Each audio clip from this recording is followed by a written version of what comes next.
So this is my drum set. It's a Gretsch Catalina maple.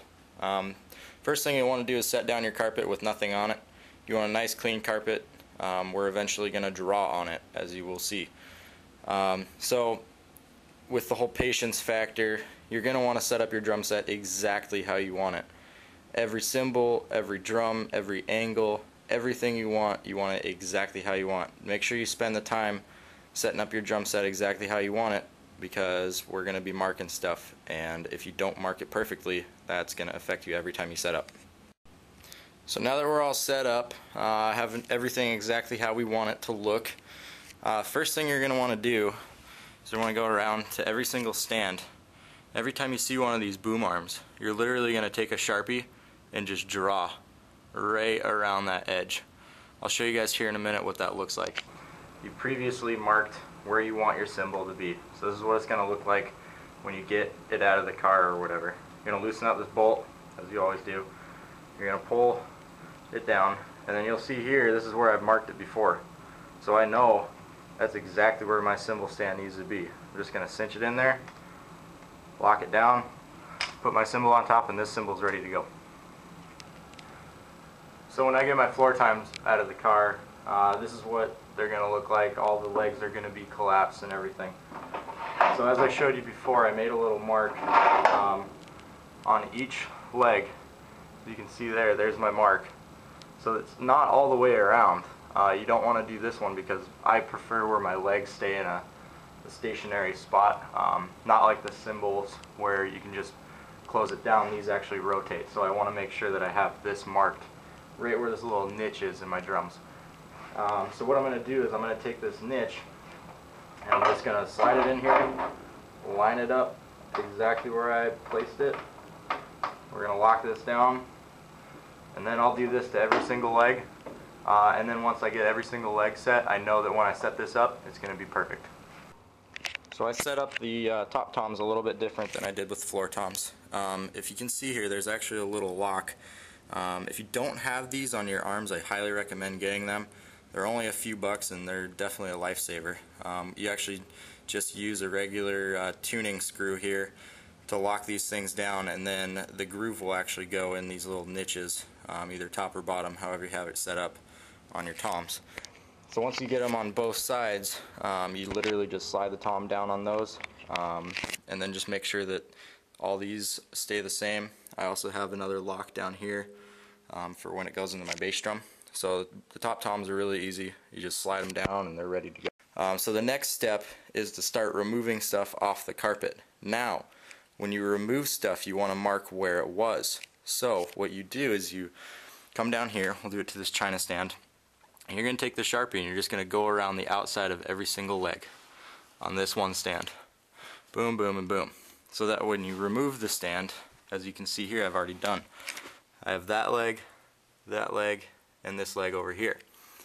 Now, if you have a decently large drum set, by the time you get done doing this, you're going to have all these little marks all over the place, and you're not going to know what any one means.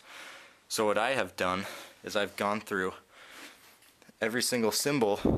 I've put duct tape on the bottom on which cymbal it is. For instance, this is the first cymbal to my left. That's number 1. Number 2 is my hi-hat. That's number 2. This is the third stand. 3, 4, 5. Can you guess what that one is? 7. So now when I come over here and I've made my little mark, as you can see, I put a little number 1 in there. Now when you make these numbers, make all the numbers point to the middle. So this is the bottom. This would come down to the middle of the stand. This is the bottom of this one, so this would come to the middle. This is the bottom of this one, so this would come. So you know that when you're looking at all 3 of these, if you're not sure which direction the cymbal goes, you always just look at one number, drag it forward, and you should be able to find the other 2, so you know exactly this is the middle of where the stand goes. So now I've removed all of the cymbals except for the hi-hat and this one. Now this one you can see it goes off the carpet because I'm awesome and buy a big drum set. So now you're not going to mark these 2 legs on a carpet that's never going to be there. So what I did, I marked this leg the best that I could, and then from where the middle of the stanchion comes down to where the carpet would be, I put a little, I don't know what you want to call that, a little triangular thing down there.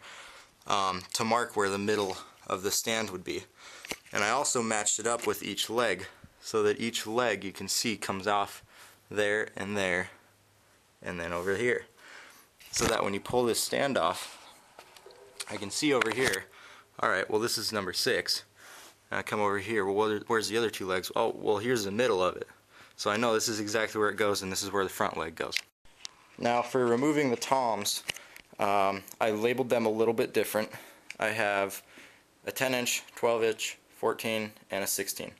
Now I don't want to number these the same as the cymbal stands because I might get them confused while I'm setting up. Or if I have someone else helping me set up, they might get confused as well. So I literally named them off of each other. This is the 14, this is the 16. So let's remove the 16 here. And you'll see I already got these down. Now I do circles instead of the squares.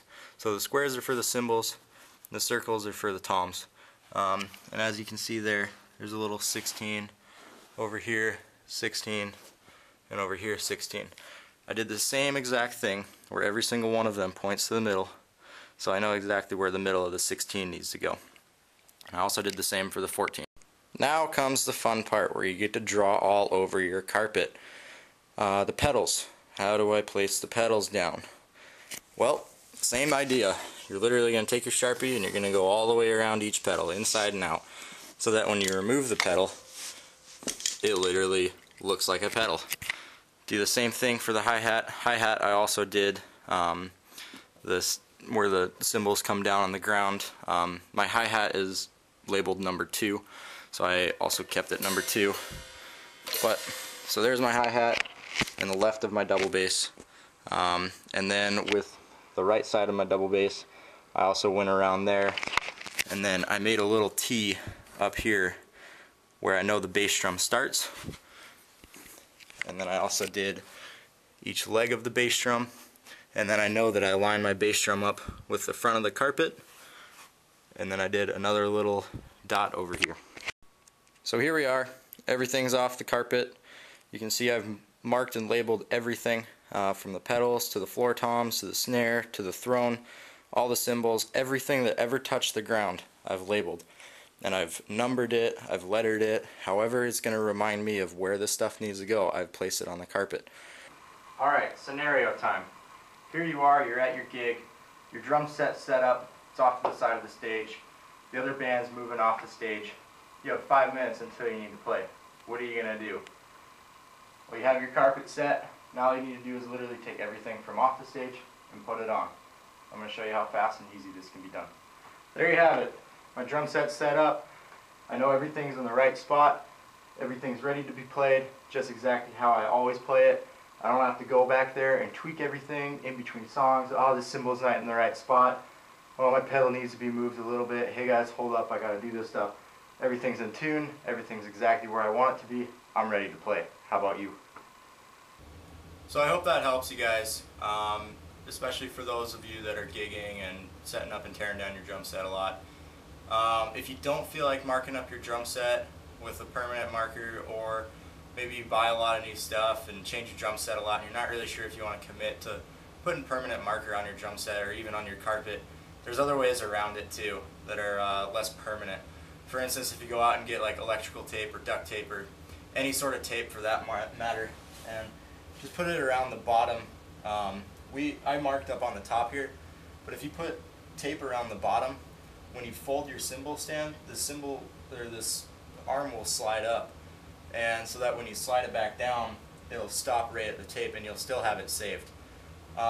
Using tape as well, you can actually mark it on the carpet. As you're taking off the cymbal stand, literally just take your piece of tape and put it underneath the cymbal stand, and then just mark on the tape instead of actually marking on the carpet. So I hope that helps you guys. Rock on.